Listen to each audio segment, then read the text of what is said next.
दोस्तों, हमारे नए नए वीडियो गीत देखने के लिए हमारे YouTube चैनल को सब्सक्राइब करें और न्यू अप टू डेट्स जानने के लिए बेल आइकन को क्लिक करें।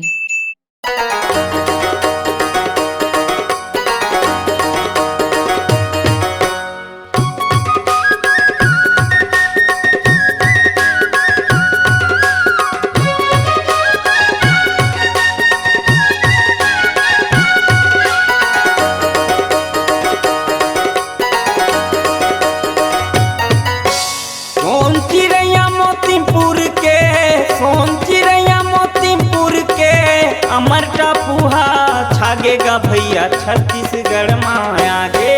ये दे अमर टापुहा छागेगा भैया छत्तीसगढ़ में आगे। ये दे अमर टापुहा छागेगा भैया छत्तीसगढ़ में आगे। सोन चिड़ैया मोतीमपुर के अमर टापुहा छागेगा भैया छत्तीसगढ़ में आगे। ये दे अमर टापुहा छागेगा भैया छत्तीसगढ़ में आगे। ये दे अमर टापुहा छागेगा भैया छत्तीसगढ़ में आगे।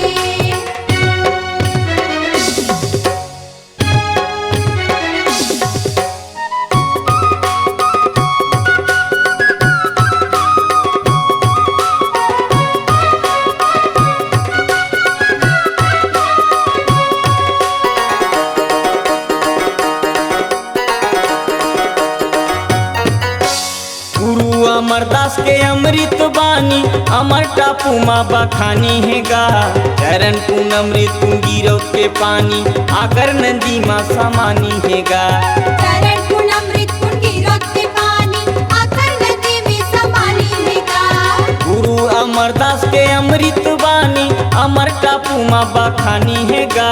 चरण पूनम ऋतु गिरौत के पानी आकर नदी माँ समाए हैगा। चरण पूनम ऋतु गिरौत के पानी आकर नदी में समाए हैगा।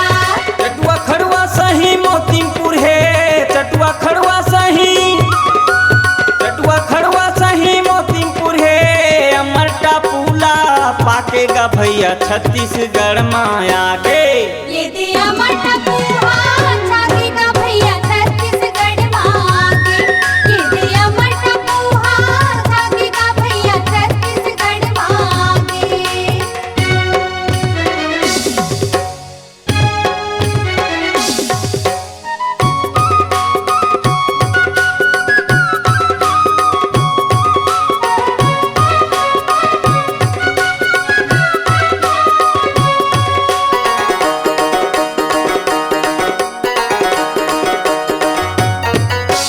शहर मुंगेली और लोरमी के बीच हवाई मोतीमपुर गांव के सोन चिड़ैया अमर टापू हवाई नाम।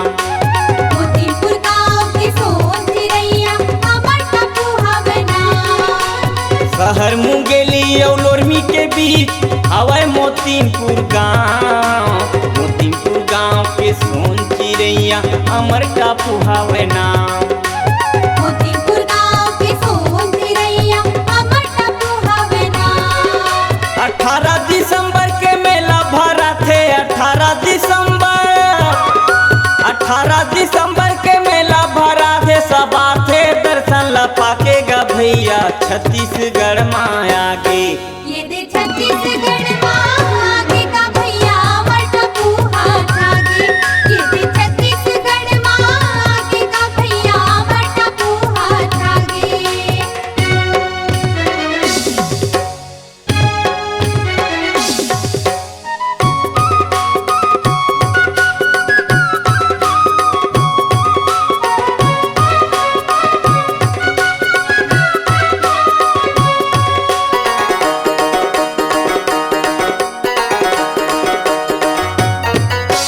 मोतीमपुर और सोनपुरी के बीच हवाई अमर टापू धाम। सबके पुजारी और गाँव के नर नारी छोड़ा थे सब काम। सच्चे पुजारी और गाँव के नर नारी छोड़ा के सब काम। मोतीमपुर और सोनपुरी के बीच हवे अमर टापू धाम। सबके पुजारी और गाँव के नर नारी छोड़ा थे सब काम। सत्य पुजारी और गाँव के नर नारी छोड़ा थे सब काम। नरियर सुपारी और पान चढ़ाते, नरियर सुपारी और पान चढ़ाते, आसन में माथ नवाथे गा भैया आशीर्वाद लपाथे। ये दे छत्तीसगढ़ आगे का भैया अमर टापू हाथ आगे। ये दे छत्तीसगढ़ आगे का भैया अमर टापू हाथ आगे। सोन चिड़ैया मोतीपुर के, सोन चिड़ैया मोतीपुर के अमर टापू छागेगा भैया छत्तीसगढ़ में आगे। ये दे छत्तीसगढ़ आगे का भैया अमर टापू हाथ आगे। ये दे छत्तीसगढ़ आगे का भैया अमर टापू हाथ आगे। ये दे छत्तीसगढ़ आगे का भैया अमर टापू हाथ आगे।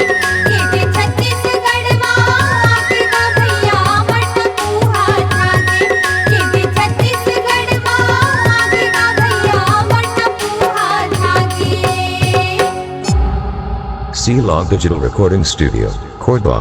Contact number 9907119215.